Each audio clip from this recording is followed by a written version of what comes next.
China sails into disputed Japanese waters to intimidate a fishing boat.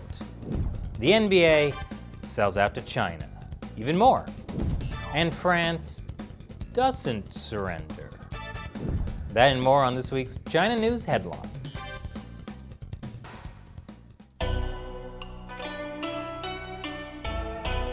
Welcome to China Uncensored. I'm Chris Chappell. Japan says China is once again sailing near disputed islands in the East China Sea. And by once again, I mean it marked the 21st time this year that Chinese boats have entered Japanese waters. This time was more aggressive, though. Chinese Coast Guard ships sailed near the Senkaku Islands, which China calls the Diaoyu Islands, and tried to approach a Japanese fishing boat. So then, the Japanese Coast Guard came out to protect the fishing boat. This lasted more than 2 days. It is the longest period Chinese vessels have intruded in the waters since the Japanese government put the islets under state control in September 2012. Time to build those Gundams. It's not quite a Gundam, but Japan has just unveiled a new 3,000-ton submarine to defend itself against no country in particular. It just happens to come amid China's growing assertiveness in the region. Coincidence? I'm sure. You may have watched the U.S. vice presidential debate last week, and I think most Americans would agree it was at least easier to watch than the U.S. presidential debate in September. But it was not easier to watch in China. When Pence was responding to the question on China, CNN's signal went dark in mainland China while Pence was saying China was to blame for the pandemic. The signal only returned when Kamala Harris began answering. To be clear, that was China blocking the CNN broadcast, not CNN censoring the broadcast on behalf of China. I'm pretty sure. Speaking of the U.S., you might remember an episode we did back in August about how Hong Kong's rich, corrupt elite are screwed because of U.S. sanctions. I said at the time that things would get real when U.S. sanctions start targeting international banks, the ones that do business with those sanctioned Hong Kong officials. Well, things are about to get real. The U.S. State Department has issued a warning to international financial institutions that are still doing business with those officials that they could soon face tough sanctions. What kind of tough sanctions? Well, banks could be facing restrictions on U.S. loans, foreign exchange, property transactions, exports and transfers, in addition to measures against their executives. Yeah, if I were an executive at, say, HSBC, I would be worried right now. Here's a wild story.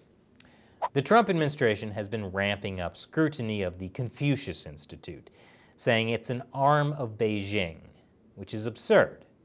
The Confucius Institute is a tentacle of Beijing. Anyway, an official for the Confucius Institute at Webster University in Missouri has been found dead.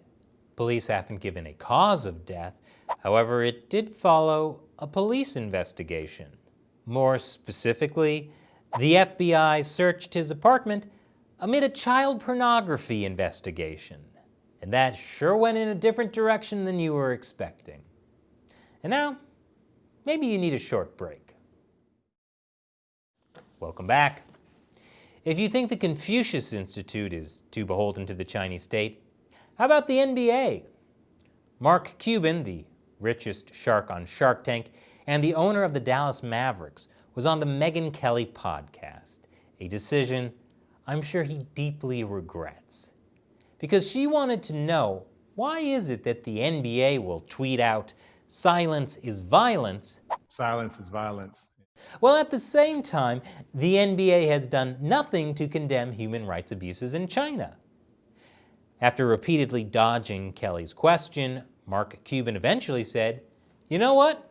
Despite the genocide, he's fine doing business with China." Why would the NBA take $500 million plus from a country that is engaging in ethnic cleansing? So basically you're saying that nobody should do business with China ever. Why don't you just answer my question? No, Megyn, I'm just trying to get to the root of it. So Why you're would the just trying NBA to put, do that? why? You're the Because they're a one. You customer are of the ours. one who because said they are a customer. They are a customer of ours. And guess what, Megyn? I'm okay with doing business with China. You know, I wish I could solve all the world's problems, Megyn. I'm sure you do too, but we can't. And so we have to pick our battles. Huh. I wonder if the NBA calling out ethnic cleansing in China instead of taking their money would do anything to solve some of the world's problems. But I think my favorite moment was this. You condemn the genocide that's going on right now in China toward I the condemn Uyghurs. all human rights violations. Why Yes. can't you be specific? Yes, because the way proclamations work in this country, the minute you say them anywhere, you're going to use this as a headline. Cuban says this, this, and this. What's Then wrong I with gotta that deal with- headline? Cuban condemns ethnic because cleansing I in got to China. deal with the Cuban condemns ethnic cleansing would have been a great headline. Instead, the headline is NBA's Cuban, despite genocide, China's a customer, and I'm okay doing business with them. But hey, good news. Chinese state-run media has agreed to broadcast NBA games again. That had stopped last year after an NBA general manager tweeted in support of protests in Hong Kong. But the NBA has really gone out on a limb since then to keep China as a customer. But China's a tough customer to keep, and Korean boy band BTS is finding that out the hard way. They're facing a boycott in China because one of the members said something nice about American and South Korean soldiers who fought in the Korean War. Specifically, he said, "We need to always remember the history of pain shared by the two nations and sacrifices of many men and women." But you see, inside China, the Korean War is called the War to Resist U.S. Aggression and Aid Korea, something you can also learn about at the Confucius Institute. And because of the BTS statement, a lot of companies pulled a Mark Cuban, saying, hey, China's our customer. We have to do business with them. We can't solve all of the world's problems. Hyundai removed ads featuring BTS from Chinese social media outlets, and Samsung pulled a BTS-branded purple smartphone from its stores and websites in China. And the funny thing is, all this seems to have started because of a hissy fit thrown by my favorite Chinese state-run media, the Global Times, claiming BTS hurt the feelings of the Chinese people. I don't know. I think the Chinese people's feelings will be hurt more if they can't get their purple BTS smartphone. And in this case, the Global Times may have made a big mistake. I, for one, would not want to face off against the BTS army. And now it's time for another short ad break. Hopefully you'll get an ad for a BTS smartphone. Welcome back. BTS can't solve China's problems, and apparently neither can the Vatican. The Vatican is under fire for renewing a deal with the Chinese Communist Party. The deal allows the officially atheist Chinese Communist Party to appoint Catholic bishops in China, although the text of the deal has not been made public. It's unclear exactly what the Vatican gets in exchange. I assume they want the Chinese Communist Party to treat Christians a little better, but that doesn't seem to be part of the deal since the Communist Party has just created a global blueprint for persecuting Christians. When asked about it, Pope Francis said, "They're a customer of ours. I'm okay doing business with China." A new report from the UK has come to a shocking conclusion. And by a shocking conclusion, I mean the thing that everyone else already figured out. Huawei works in collusion with the Chinese state. All it took was a global pandemic to get them to publicly acknowledge it. And finally, and this will shock you, the French have surrendered to pressure from the Chinese Communist Party and halted an exhibit they were planning about Genghis Khan. What's that, Shelley? What do you mean France didn't actually surrender? Apparently, the museum is only temporarily delaying their exhibition until 2024. The reason? This would give it time to build a new exhibition featuring works from European and American collections. Originally, the French Museum was building an exhibit in collaboration with a museum in China's Inner Mongolia region.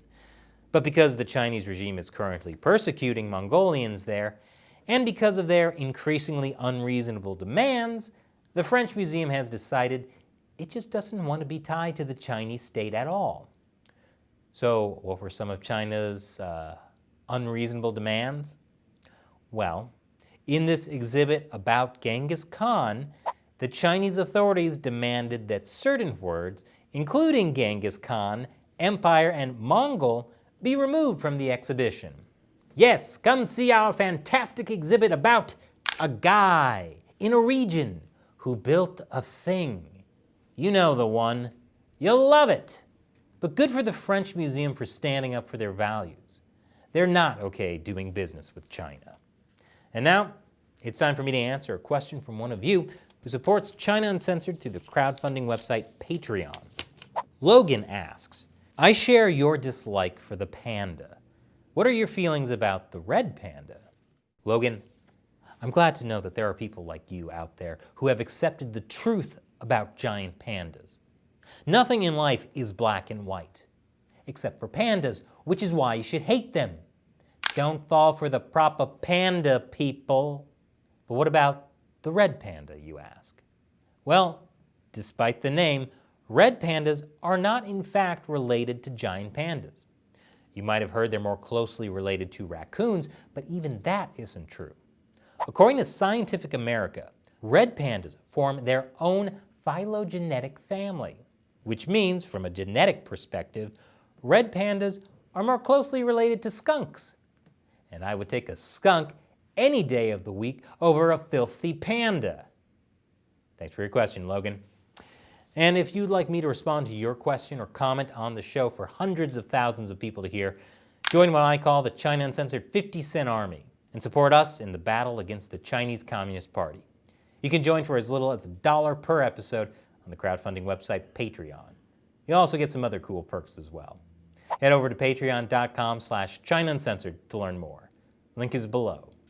Once again, I'm Chris Chappell. See you next time.